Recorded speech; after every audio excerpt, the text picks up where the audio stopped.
दोस्तों, आखिर किस योद्धा ने चलाए थे भगवान श्री कृष्ण के ऊपर 12 घातक तीर? क्या हुआ जब महाभारत युद्ध के बीच में भगवान कृष्ण हो गए लहूलुहान?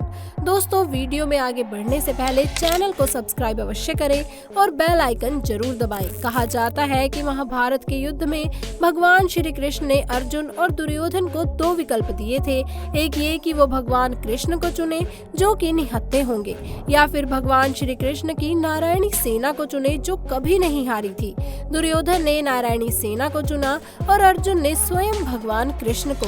अब ऐसे में सवाल उठता है कि भगवान कृष्ण तो निहत्थे लड़ने वाले थे, तो फिर आखिर वो कौन योद्धा था जिसने स्वयं भगवान कृष्ण पर 12 घातक तीर चलाए थे, यानी कि 12 घातक बाण छोड़े थे? तो आपको बता दें कि वो कोई और नहीं बल्कि स्वयं सूर्यपुत्र कर्ण था। तो अब चलिए जानते हैं आखिर उस समय क्या हुआ था जो कर्ण ने 12 तीर भगवान कृष्ण पर छोड़ने पड़े। ये बात थी युद्ध के 17वें दिन की, जब कर्ण और अर्जुन आमने सामने थे। दोनों के बीच भयंकर युद्ध हो रहा था। दोनों योद्धा एक दूसरे पर कई सारी असीम शक्तियों का प्रयोग कर रहे थे, कई सारे घातक बाण चला रहे थे। कर्ण की रणनीति यही थी कि वो अर्जुन को खत्म करना चाहता था और अर्जुन ये चाहते थे कि वो कर्ण का खात्मा कर दे, क्योंकि दोनों में बचपन से ही प्रतिस्पर्धा की भावना थी।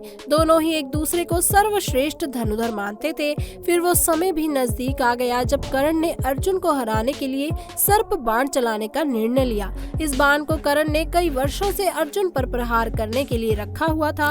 वास्तव में ये बाण पाताल लोक में अश्वसेन नाम का एक नाग था, उसका था, जो अर्जुन का परम शत्रु था। और उसकी शत्रुता का मुख्य कारण था खांडव वन में अर्जुन ने उसके पूरे घर को उजाड़ दिया था और सर्प जो रह रहे थे खांडव वन में, उनको वहां से हटा दिया था। अश्वसेन ने तभी से अर्जुन को मारने के लिए मौके की तलाश में था। कई सारे धार्मिक सीरियल्स में, यानी महाभारत सीरियल में आपने देखा होगा कि वह कहते हैं कि उन्हें तक्षक नाग मारना चाहता था। महाभारत के विवरण विभिन्न ग्रंथों में उन्हें अलग अलग नामों से दर्शाया गया है। कोई अश्वसेन कहता है तो कोई तक्षक नाग। और मुख्य युद्ध के तौर पर अश्वसेन ने पहले ही कर्ण के बाण को चुन लिया था, क्योंकि वो जानते थे कि सिर्फ और सिर्फ कर्ण ही अर्जुन को मार सकते हैं। वो मौके की तलाश में थे। कर्ण को सर्प बाण का प्रयोग करते देख अश्वसेन खुद उनके बाण पर जाकर विराजित हो गए। कर्ण ने अर्जुन पर तीर का निशाना चलाया। अर्जुन बाण का रूप धारण किए नाग को पहचान नहीं पाए, जबकि अर्जुन का रथ चला रहे उनके सारथी भगवान कृष्ण ने अश्वसेन को तत्काल ही पहचान लिया और अर्जुन के प्राणों की रक्षा के लिए भगवान कृष्ण ने अपने पैरों से रथ को भूमि पर दबा दिया। रथ का पहिया जमीन में धंस गया, घोड़े बैठ गए और तीर अर्जुन के गले की बजाय उसके मस्तक यानी जीउस के मुकुट को छिटक कर धरती पर जा गिरा। इस तरह भगवान श्री कृष्ण ने अर्जुन को बचा लिया। अर्जुन और भगवान श्री कृष्ण रथ के धंसे पहिए निकालने के लिए नीचे उतरे। तभी मौका देखकर कर्ण ने अर्जुन पर वार करना शुरू कर दिया और तभी अर्जुन की ढाल कोई और नहीं बल्कि स्वयं भगवान श्री कृष्ण बने। उसी समय मौके पर 12 तीर यानी 12 घातक बाण जाकर श्री कृष्ण के शरीर में धंस गए। पूरी सृष्टि के रचयिता भगवान विष्णु के अवतार स्वयं भगवान श्री कृष्ण ने उन बाणों के घाव को सह लिया। तब भगवान ने अर्जुन को अश्वसेन के बारे में बताया। अर्जुन ने 6 तीरों की सहायता से अश्वसेन के टुकड़े टुकड़े कर दिए और इस तरह भगवान श्री कृष्ण ने स्वयं पीड़ा सहते हुए परम प्रिय अर्जुन को बचा लिया। सिर्फ इसी वजह से कर्ण के 12 तीर स्वयं भगवान कृष्ण ने खाए थे। वैसे दोस्तों, कौरवों के पास इतने बलवान योद्धा होने के बावजूद भी वो क्यों हारे? सिर्फ 3 गलतियां अगर दुर्योधन नहीं करता तो महाभारत का युद्ध कौरव जीत जाते। आखिर कौन सी थी वो 3 गलतियां जो पूरे कुरुवंश को भारी पड़ गई? दोस्तों, आखिरी युद्ध भीम और दुर्योधन का था। भीम ने दुर्योधन की जंघा पूरी तरह से तोड़ दी थी। वह खून में लथपथ होकर रणभूमि पर गिरा हुआ था। बस कुछ ही समय में दम तोड़ने ही वाला था, लेकिन भूमि पर गिरे हुए उसने कृष्ण को अपनी ओर आते हुए देखा और बार बार अपने हाथ की 3 उंगलियों को बार बार उठाकर कुछ बताने का प्रयास किया। पीड़ा के कारण उसके मुंह से आवाज धीमी धीमी निकल रही थी। ऐसे में श्री कृष्ण उसके पास गए और कहने लगे, क्या तुम कुछ कहना चाहते हो?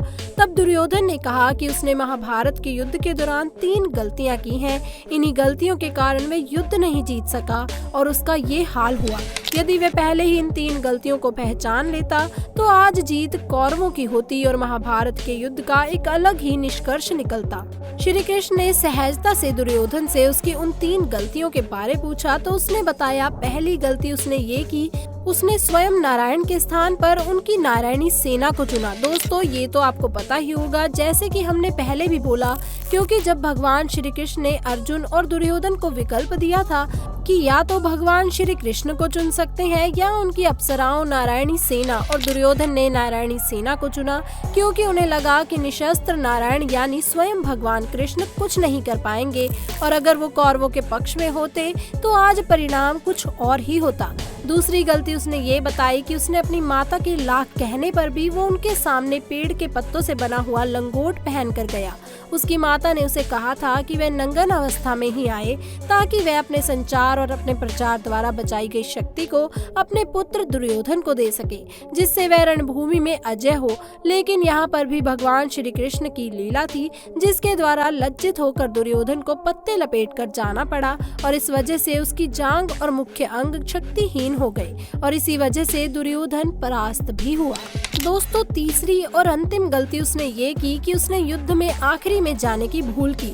यदि वो पहले ही जाता तो कई बातों को समझ सकता था और शायद उसके भाई और मित्रों की जान न जाती। उसे पहले ही पता चल जाता कि उसे शुरू से लेकर अंत तक अश्वत्थामा को ही सेनापति बनाना था, लेकिन उसने ऐसा नहीं किया।